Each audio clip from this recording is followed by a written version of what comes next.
Hello and welcome to the latest episode of The Hex with Armand Kafai, John Arnold, myself, Daniel Robertson. Be sure to like the video. Please subscribe to the channel if you haven't yet. We're getting thousands of viewers on our videos. Certainly not for the headlines or anything like that. It's for the content, which you'll hear over the next half hour or so. But we're getting thousands of views and we aren't getting the same amount of subscribers. So please subscribe to the channel. It helps us a lot. You will get notified every week when the new episode drops. So, guys, we have 6 topics heavy on MLS Cup playoffs, U.S. men's national team roster. We are going to have World Cup spots in CONCACAF decided in the next couple of weeks.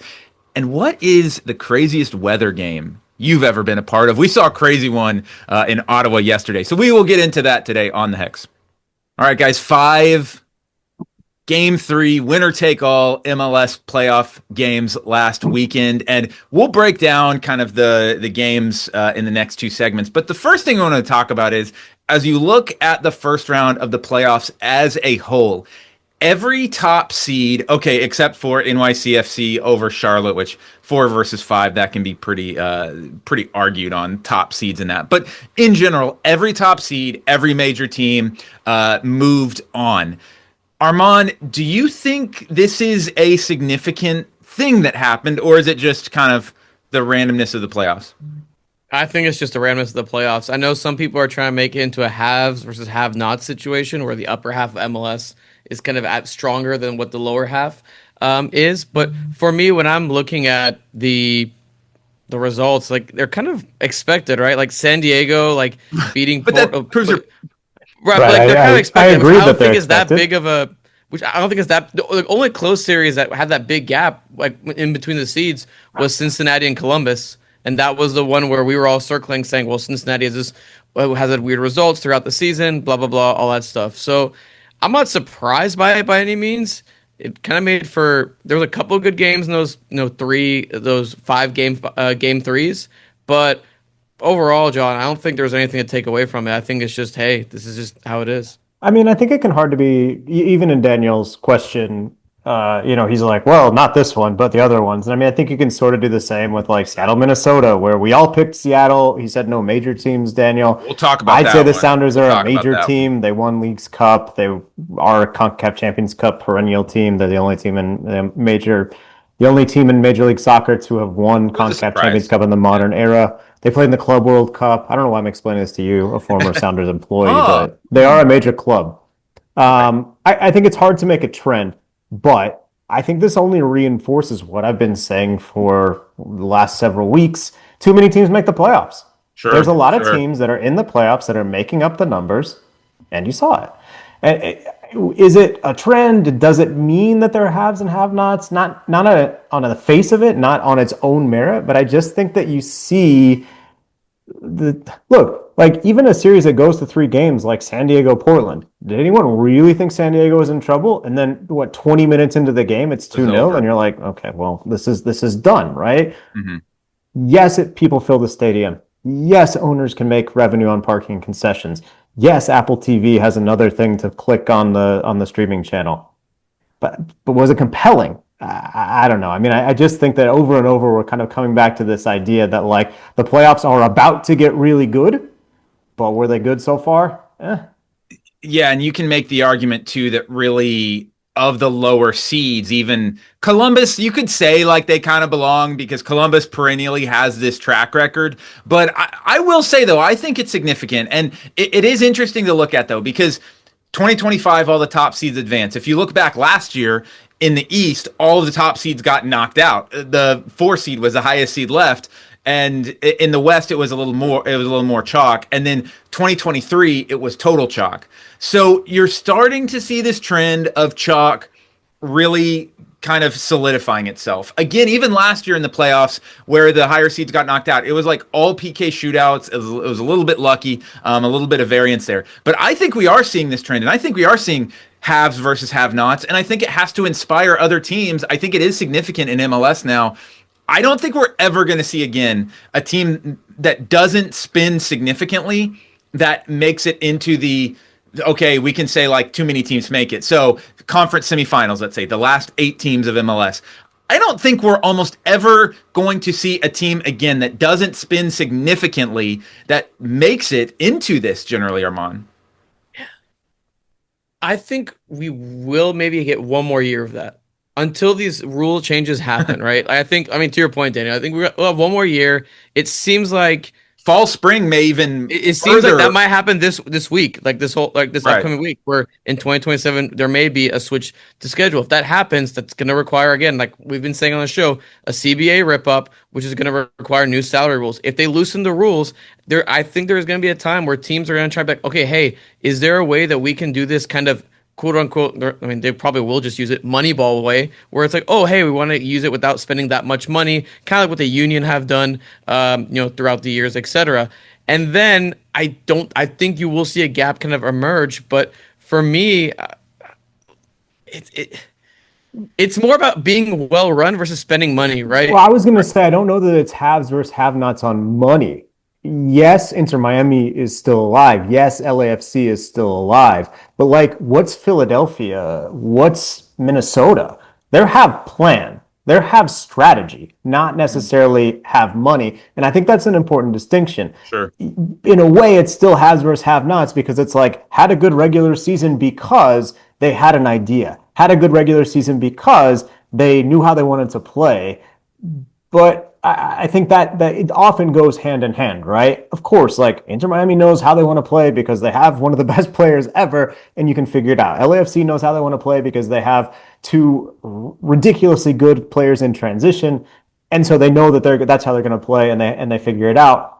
The teams who I think deserve some credit, and we'll get to a couple of them, are the ones that don't necessarily have even all their DP slots filled, and yet we are not surprised to see them in this round of the playoffs because they have a plan, they have an identity, they stuck to it, and now they're here.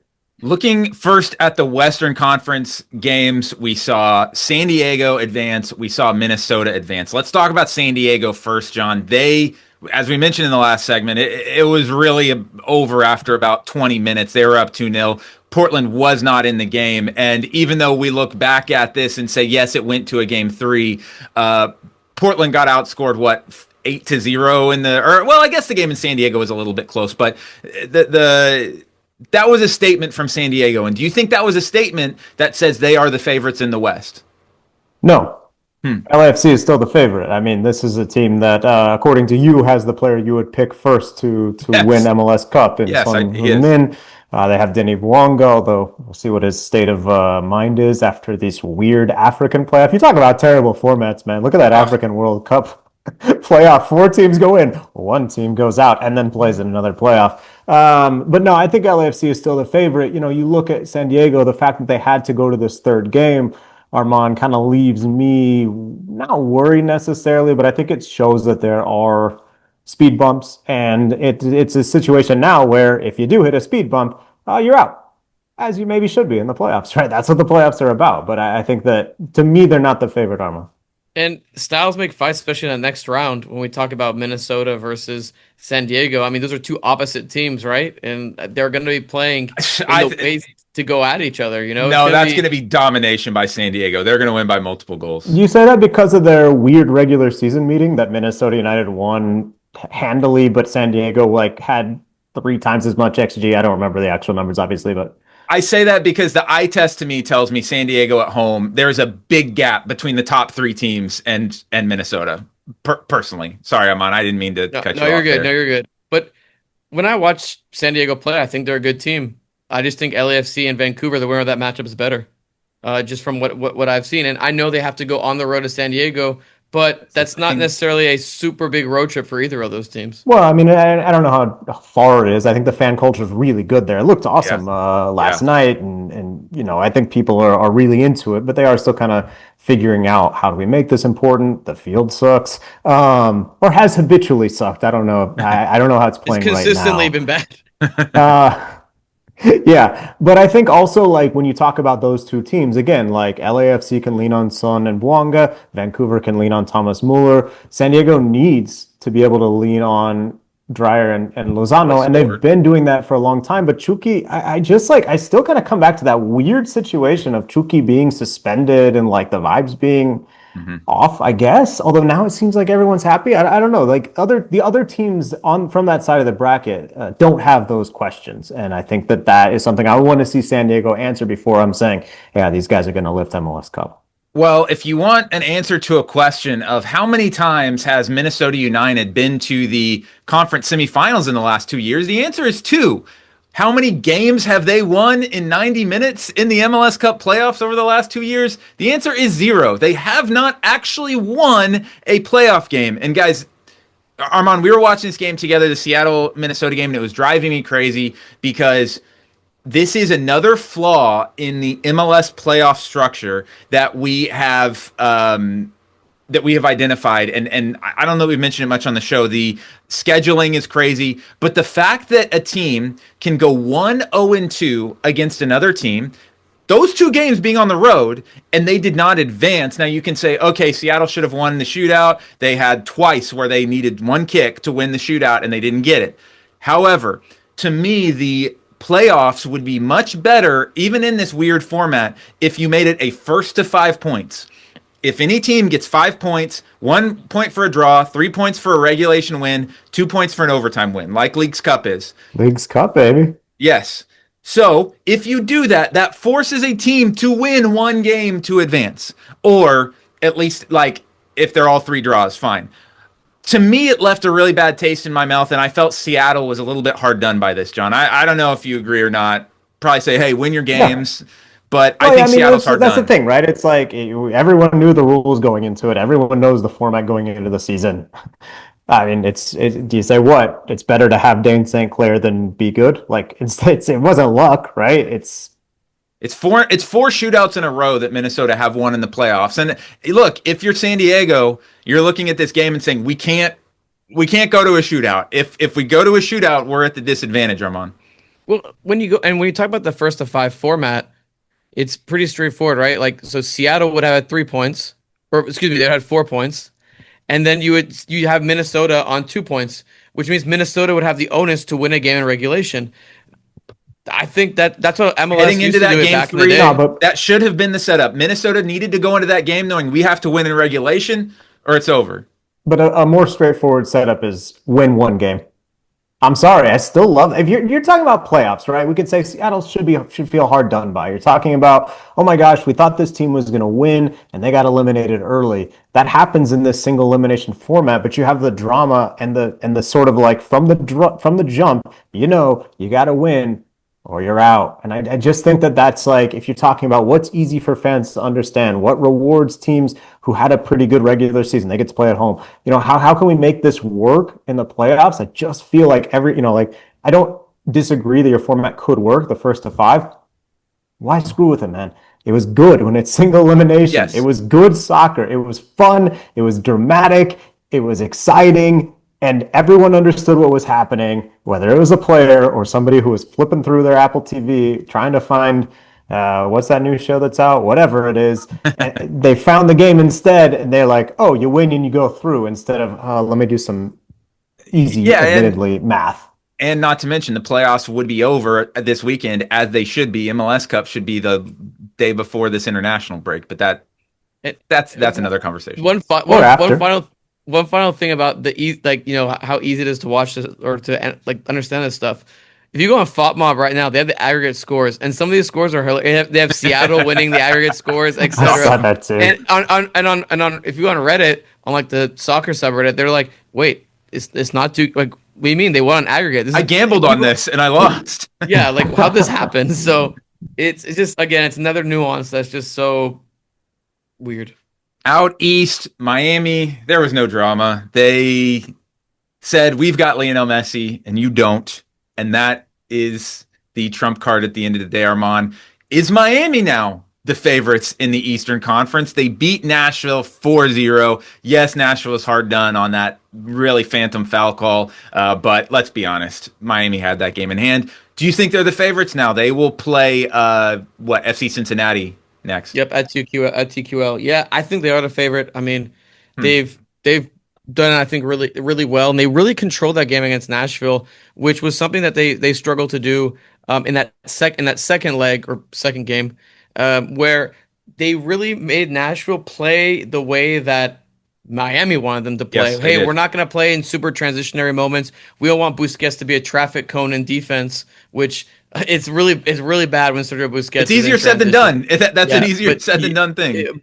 but they really controlled the match. And again, you can't make a mistake with Messi, and he just was finding options left and right, scoring as well.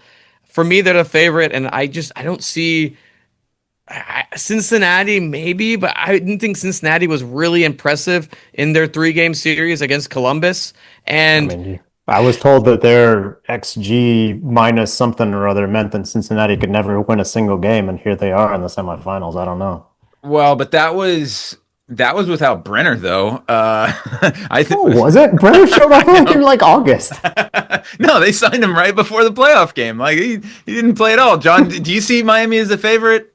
I mean, yeah, I do. I Yeah, do think that Miami they is the are. favorite because when you look at FC Cincinnati, even though I think they have great individual defenders, who stops Messi? Like Yeah. who stops him? It's look, it's all good fun, but I only was further confirmed in my belief that Lionel Messi is a more important player than anyone you could pick, any individual player you could pick in the league when you're trying to get a team to MLS Cup. I think that you see his determination, and even like we were talking last week and kind of giving Armand some shtick about like whatever you were saying, Armand, like, hey, if the game could go to extra time or to penalties, but you don't want you, I mean, whatever, it just doesn't matter. You can't like Lionel Messi was not to be stopped in the first half, and the game's over. Like that's it. I think like it's yes, we can get into some of the other things that are happening on the field. We can get into some of the other angles. We can talk about like their vulnerabilities, which Miami still definitely has.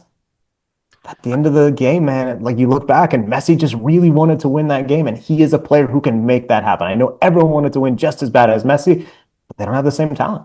Yeah, and I think that also as we look ahead, I do kind of hope for a Miami Philadelphia Eastern Conference final because I think it is pretty clear that they are the two best teams at the moment. But Armand, you're the player acquisition guy looking at FC Cincinnati, who to me I think Columbus was right there with them, but you got to give Cincinnati credit. They kind of just ramped up the X dog. They kind of just found that X dog in them a little bit and did what they had to do.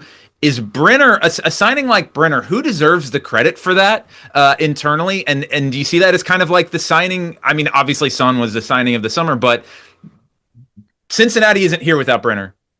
I mean, if you look at how much money Brenner is on for the rest of the year, he's on like 100K, which is a Wow. significant discount, like compared to what he was making. I think with Udinese, and it's like the loan fee was nothing from my understanding. Again, you got to credit Chris Albright. They're going Yeah. all in this year. Like, and next year things are going to change. They adding Miles Robinson as designated player. They're going to have to switch roster construction models. They're going to lose a little bit of flexibility that they have. But Chris Albright made a like abundance of moves just to try to make this roster work. Sending out DeAndre Yedlin and Corey Baird, but bringing in a guy like Brenner on such a sweet deal. So Cincinnati with Brenner, with Denke, with Evander, like that is a lethal front three. And don't forget, like Brenner was ripping up MLS when he played in MLS. Not his first year, his second year. That's what led to his sale. But to me, guys, they have the offensive firepower, I think, to compete. It's again what's going to happen with, hey, can they slow down Leo Messi? And from what we saw on Saturday, I would say absolutely no. Daniel, real quick, man, you said that it's clearly New York, clearly Philly. New York would have had 7 points in your playoff point system. They kind of dominated Charlotte. You just think Charlotte wasn't good enough, or why are you discounting the Pigeons? You have to give NYCFC a lot of credit because again, that signing of Nico in midseason, these midseason signings, and if there is kind of another storyline of this round of the playoffs, it's like midseason signings can do, and look at Pellegrino at San Diego. That's another signing, kind of deadline day signing that, yeah, they would have beaten Portland, but still, that's a very It totally impressive went under the move. radar though. That Amal Yeah, that Pellegrino definitely deal. flies under the radar. No, it Well, I did. mean, he didn't. These are the moves. You have to give a lot of credit to the people that are running these teams, not leaving any stone unturned. Now, you don't call a guy like Nico a designated player. That's not exactly leaving a stone unturned. I just don't. I see NYCFC as like a team that you give a golf clap for. You say, hey, what you did this year relative to what you had, the talent that you had, thumbs up. And look, a playoff, if they can get a draw at Philly, I would back Matt Freese. I mean, granted, Andre Blake's a pretty damn good player too, but that'd be pretty fun also. I mean, the way you described them just now is the way I would have described them the year they won MLS Cup. Like, yeah. It is not the most talented team, but they got hot at the right time, and Ronnie Dyla's shirts off. All right, guys, 2-week break, stop on MLS. We are going to the international window, and it is one we have been waiting a long time for. Not necessarily for the men's national team, but we got to do a segment. They are playing Paraguay on Saturday afternoon in Chester, and then they will play Uruguay on Tuesday in Tampa.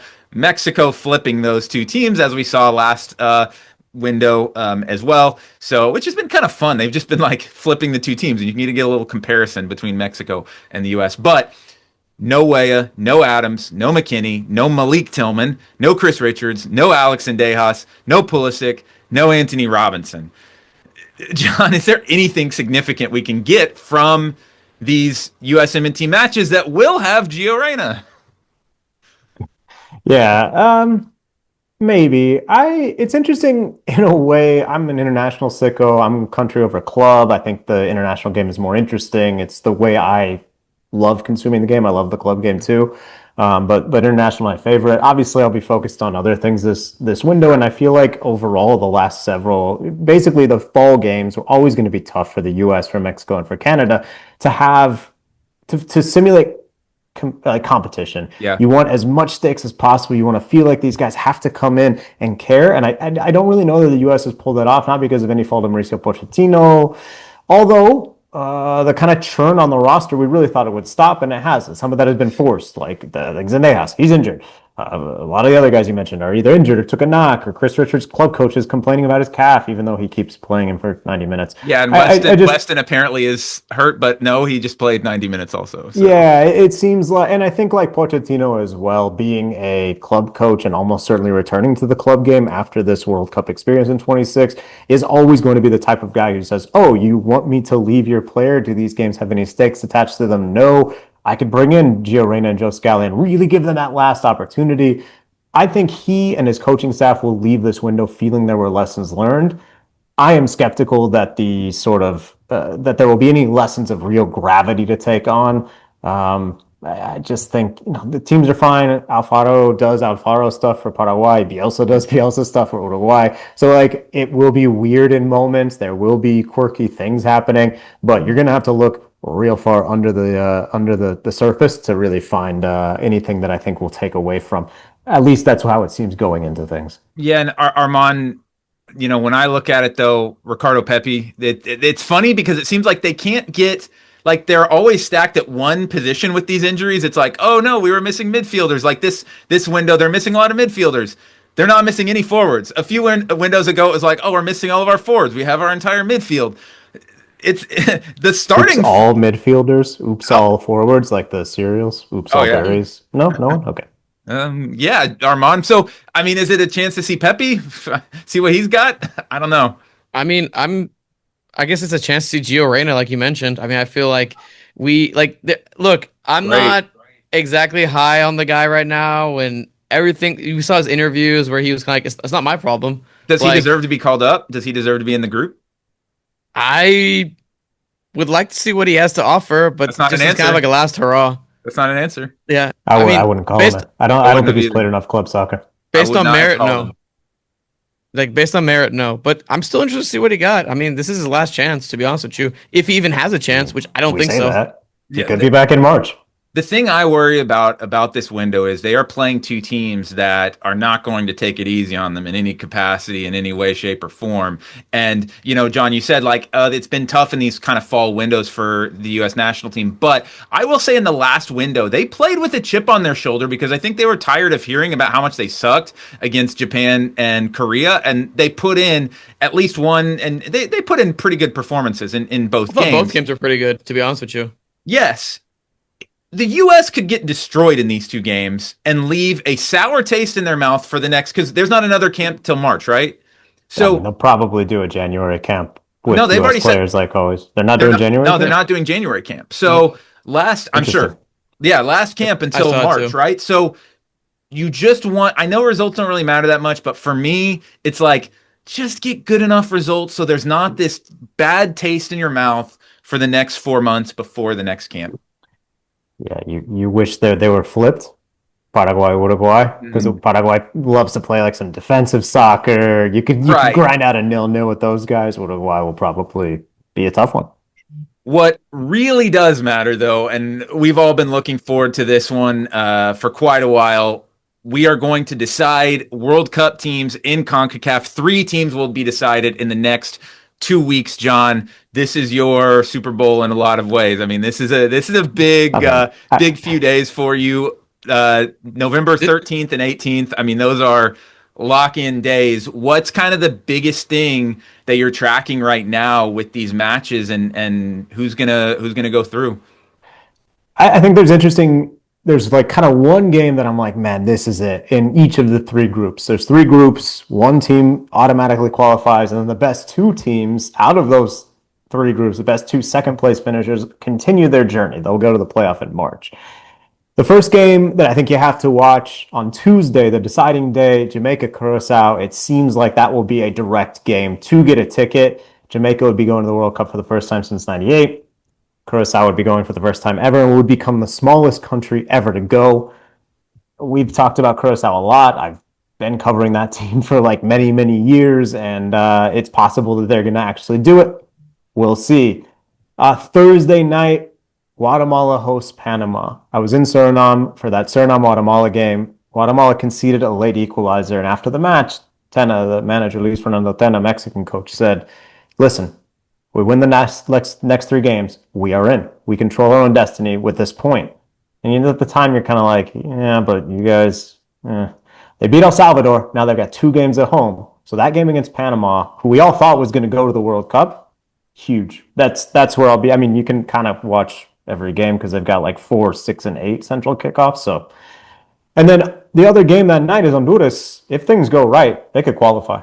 They could qualify on Thursday night, and that would actually be a really remarkable story too. Honduras, they had a good Gold Cup, but I felt like it was fool's gold. I don't think they played very well. They got destroyed by Canada to start it out, and ever since then they've been solid, like really, really tidy at the back, which they weren't against Canada, and they've had a couple players break through and find some goals. So those are the 3 teams to circle. I think Jamaica goes through. I think Honduras goes through, what I did not think I would be saying at any point. And that Group A, I like Suriname and Panama. I think both deserve to go to the World Cup, but I think one of them will go and the other one will miss the playoff because the points just aren't there because that Guatemala being that other team, they're better than the other like 3rd seeds in all the other groups. So they're taking points off of teams, and I just think it's really difficult. So I think Jamaica goes through, Curacao into the playoff, Honduras through. I'm still like Haiti could get into the playoff, man, but it's so weird with their neutral site. You can read more about that this week on ESPN FC. On ESPN FC and get CONCACAF, of course, as Yes. well. I will say from the kind of fan perspective and what am I rooting for? I want to see Guatemala go to the World Cup. I think that, going back to being an FC Dallas fan in the mid 2000s when Carlos Ruiz was there, and there was a lot of Guatemalans that would come to the games. They would tailgate with us. There's a decent it's not El Salvadorian community, but there's a decently sized Guatemalan community in Dallas. And to me, I want to see teams, with full respect to like Suriname, where you were there. They have an amazing culture. This is no disrespect to anything of anyone's culture like that. Having Guatemala in the World Cup how cool would the fan fest in Dallas be when Guatemala is playing in the World Cup? If they play in the playoff, that playoff is going to be. Remember when Guatemala played the U.S. in the Gold Cup semifinal and how crazy that atmosphere was? It was like 90% Guatemala. No, I talked to fans during the Gold Cup. I did a story for The Athletic actually on like Guatemalan fan culture, and I think like you kind of forget. It's easy to forget if you don't live in a place where it's like, oh, the Salvadoran community is here. It's easy to forget how big the diaspora of those Central American countries are, how excited people are. And, you know, a lot of these countries can say, oh, we made the World Cup back in the day, or oh, my dad saw us play in the World Cup, but Guatemala's never made it. Right. And I think, like, if they make it, even though it's expanded this year, if they make it this time before things get wildly expanded, there's a point of pride there, right? There's a It's real the point of biggest pride. thing. I mean, it would be the biggest thing to ever happen to the country of Guatemala. Like, Well, I mean, the other, well, I don't know that, but well, the other thing is that, you know, I think, like, what we're talking around is like, oh, like Suriname seems like a bunch of Dutch mercenaries, and I don't think that's true. no, that's unfair. But Yeah. but when you look at Guatemala's roster, the fact that, like, I think 18 probably of the 23 guys that would be on like a final squad are domestic based in a league that's not really like, look at CONCACAF Champions Cup this year. A Guatemalan team is in, but like it's not always there because they're not the strongest league. Even the historical teams, Comunicaciones Municipal, have fallen on not rough times necessarily, but it would be really remarkable for them to do it. And I think like Tena in some ways is like resurrected his career and like kind of boring old school Mexican manager. So I think people are just kind of like, oh yeah, it's Profe Tena. But like the job he's done getting this group of mostly domestic based Guatemalan players to this point, it's impressive. I don't think they'll do it. Sorry, Guatemala. But they got 2 matches at home. They moved to a smaller stadium to try and pump up the volume. We'll see if it works. And Armand, anything else you're looking at here? I mean, for me, also with Jamaica, it's kind of like, well, you know, John has written so much about Jamaica. And can they get players in? Can they not? If they get to the World Cup, that Jamaica squad will probably be an extremely strong squad. Is there anything else you're looking at here? I feel like we say that almost every year. Well, every but, like, World Cup year. If the Jamaica squad makes it, they'll be strong. But it's chicken or egg, right? It's been chicken or egg. Well, if they make the World Cup, then it's not chicken or egg. Yeah, they'll it's be egg. strong. I mean, I'm just interested to see what country makes it for what country, if there is a country that makes it for the first time, makes it the first time for the World Cup, and the reactions around that. That's my favorite moment, honestly, from these World Cup qualifications, where hey, it's the first time a country is going to make it, and the excitement. Because sometimes I feel like, you know, like here in the States, obviously we have like high expectations, etc. We're kind of like not, I wouldn't say robbed of that, but we don't really feel that. But there is a level of excitement and a level of joy that you get for qualifying for the first time. And I'm interested to see that from, forget the soccer perspective, from just a human perspective, because to me that's what makes the game, you know. Like we've heard all the stuff about, you know, kind of the commercialization and how of the World Cup and how it's kind of been like a money suck, but these are the small moments that, you know, definitely humanize and make the World Cup special for everyone. So I'm definitely interested to see if Curacao gets in for the first time, how that country will react. Well, you know, we do talk about too, though, as we're looking at tickets for games, right? Like, oh, if it's this team versus this team, it'll be easy to get tickets. If Guatemala's playing, that's 3 games that are not going to be easy to get tickets for, like, regardless, right? Like, even Jamaica, they have a decent fan base, but it's not like Jamaica's going to sell 60,000 seats to a game. Curacao, Trinidad, and Tobago, probably not. But yeah, it'll be fun. It's gonna be time to lock in on the 13th and the 18th. Curacao, a country of less than 200,000 people. So will they fill a 60,000 seat stadium in the U.S.? No, they will not.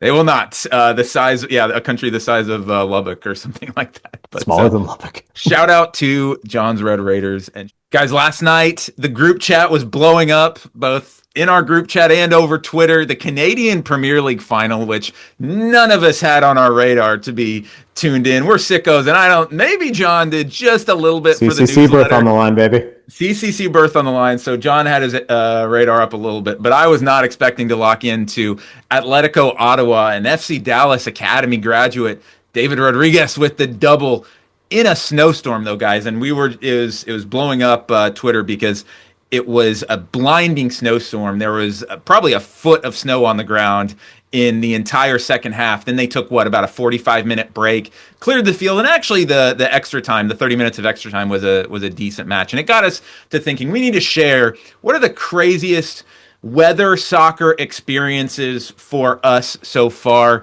Let's start off with John. What really stands out for you with crazy weather games that you've been a part of? I mean, I have to brag on this one that I was at the Snow Clásico. I was There you there in go. Commerce City for US Costa Rica. And, I was a young journalist at the time. I was there for a site that still exists, but kind of not in the same way that it did back then, American Soccer Now. And Mhm. I was, saying that they sent me to this game and they didn't send me here to watch this game on TV. Some of the other journalists, I won't name names, but they kind of huddled around the TV in the inside of Colorado's press box.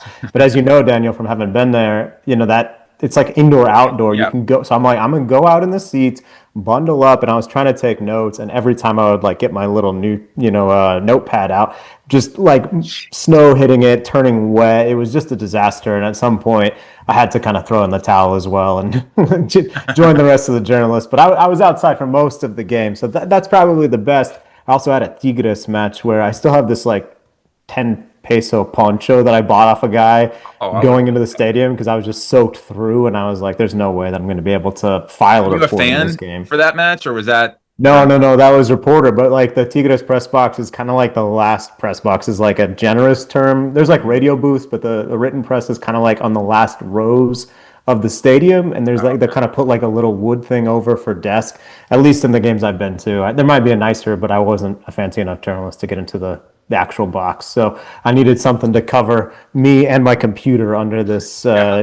big tent poncho that I bought for 10, 20 pesos from some dude hawking them outside the stadium. Armand, I know where you're going with this one. Do you? I don't think you do know. Okay, okay, let's hear it. So when I was in high school, Oh, okay. I played soccer, obviously. You Was I did. good? Not necessarily. I was okay. But we were gonna play. We were off that day because I was in the second JV team, not the first one. The first JV team got suspended for just, I guess, messing around or something like that. So they're Got like, him. okay, they're like, okay, guys, it's y'all's time to shine. You guys are gonna play Denison. All right, cool, whatever. If y'all know where Denison is, it's some small city Yeah. in Texas. We were playing at home. This is the only game my dad went to when I was when he came to watch me play soccer. Oh, It was 20 degrees outside. Like it was legitimately miserable. Like every time the ball would hit you, it would hurt. There was no snow. It was just like cold. what I hurt? could Like it hurt your foot? it hurt well, it hurt your body if it hit you. Trying to throw in the ball was rock hard. We lost on an own goal. There was two shots the entire game. It was terrible. My What dad was your said, I'm XG? never Yeah. the XG was like, well, it was an own goal, so it was no XG. But That's what I'm saying. my dad said he'd never come to another game again because that experience was so bad. What? And honestly, I respected it because it was a very unenjoyable He experience. lives here. He knows that it's This not is a normally 20 degrees. It was terribly cold. It was terribly cold. Yeah, but that's But, not This is like but I will say the this is more craziest. childhood trauma than I know. I crazy wasn't story. expecting it to go in this direction. I thought I was going But to be making a Texoma FC joke about Denison, and no, instead no, we're here no, as no. Armand's therapists. But as a fan, there's two games that stood out to me that I went to. Maybe he One just was saw the how you played and was like, I don't want to. Yeah, he was like, Nasir was like, "You're out. I'm out of here." The one was the Dallas Portland game, the Western Conference Final, That was cold. which it started raining like really late on, and it was miserable. And then Lucas Milano scored that goal. Um, John, I was gonna also like honorably mention the games that we all went to, which always had a rain delay. Like that season where it was like 8 rain delays during FC Dallas year, and Yeah. it was absolutely terrible. But the craziest one that I saw as a fan was definitely when we all went to Pumas to watch Pumas Cruz Azul play, Yes. and That's right. Daniel went through absolute Was that hell yours, for- Daniel? No, but that, Oh, that it's game was not? terrible. So, Dude, it was was pouring it rain at raining? that So, game. what happened basically is we all went to the game. We ended up in the Puma supporters section, and it was a derby against Cruz Azul. And so, they made us all stay in the stadium for about an hour after the game. I don't think it started raining until after the game was over. No, No, it was during raining the game. Was game. it? Okay. It started raining in the second half, though. It was clear. And Right, it was a same deal. Like beautiful we day. would have bought a poncho off some guy like I did at Tigres, but there was no Right. Ponchos. sign that we needed it.